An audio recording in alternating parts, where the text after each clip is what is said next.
Yeah, I should win just because you had the Timberwolves in the 8th seed. Vasilevsky's been playing really well, and the Lightning have a great offense. Yeah, it was a tremendous shot, and I've come to expect it from LeBron.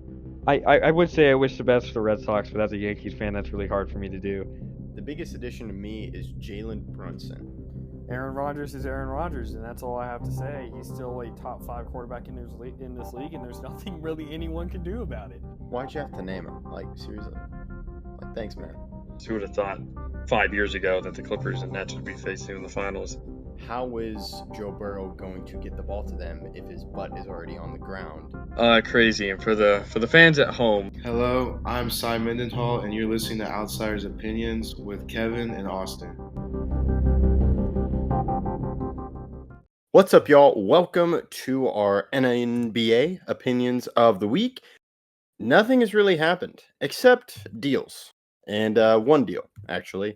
And that's the Lauri Markkanen is expected to sign a contract which has an effect on content creators as well as his. And the man with those details are Austin. Yeah, so apparently, as we know it right now, Lauri Markkanen is expected to sign a long-term deal.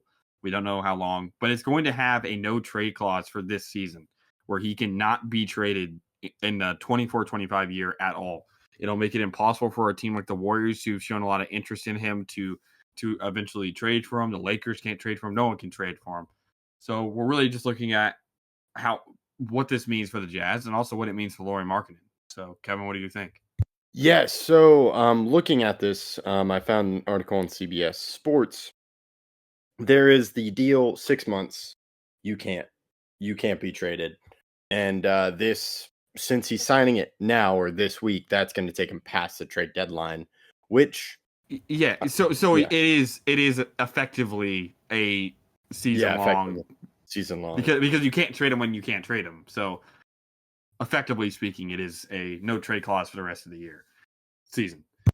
Yeah, and to me, when I saw this, I was like, oh, they're just going to sign a long-term deal, and then we'll have the same talk at the trade deadline.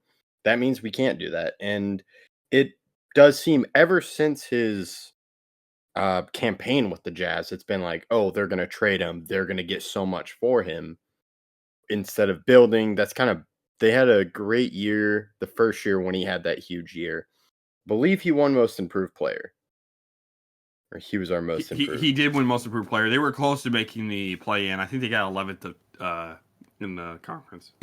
Yes, and this year they were a little bit slower. I do think he's a good player. I was surprised. To me, I think we did a video where we bought in. I didn't necessarily buy in. I'm like, that's the highest he can be.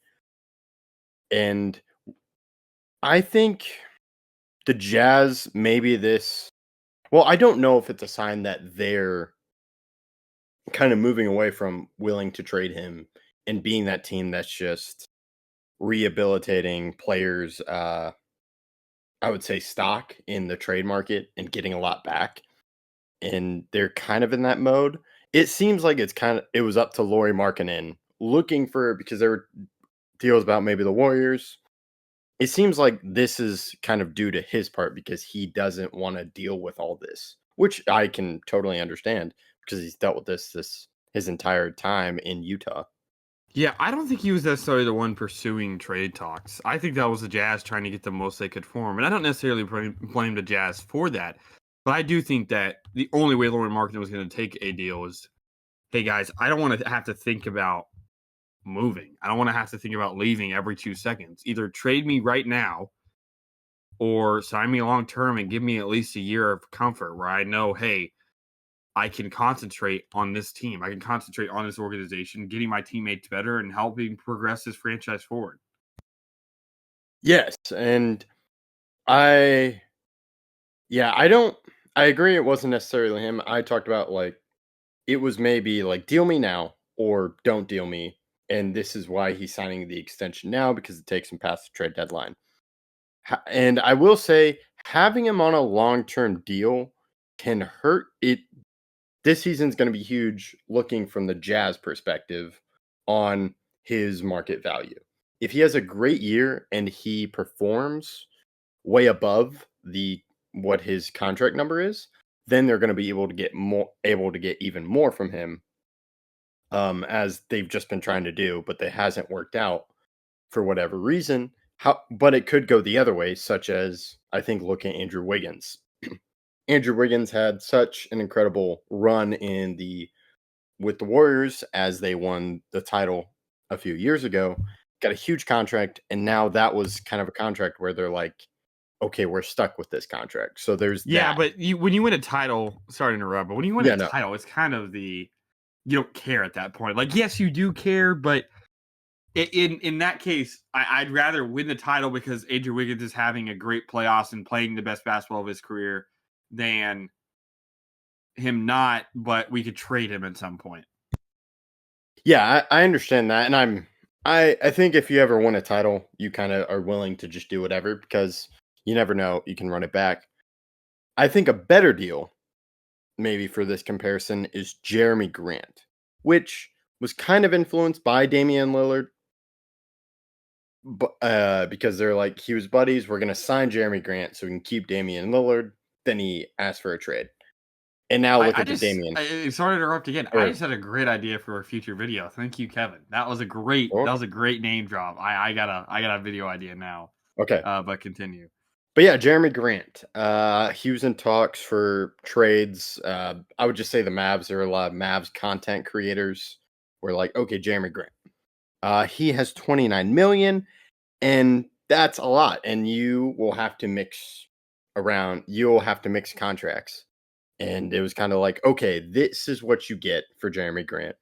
And it's kind of hard for the Trailblazers to get a good market value for him because teams may we don't want to have to pay him 29 million and have him be a starter. Just as a player, there's personality concerns. So that's the problem with what the numbers are going to be for this Lauri Markkanen trade. And we'll just have to see what happens when this comes up at the end of next season, because it's bound to come up unless the Jazz make it to the playoffs for some reason. Or I don't even know if that will stop it. It would take a lot. I do think the Jazz with Lauri Markkanen playing 100%, him not being hurt, and they did sit him for a part of the end of the year just to kind of bolster his trade value so that he's not injured. But I could see them making a push. They're a good team, good young team, coached well.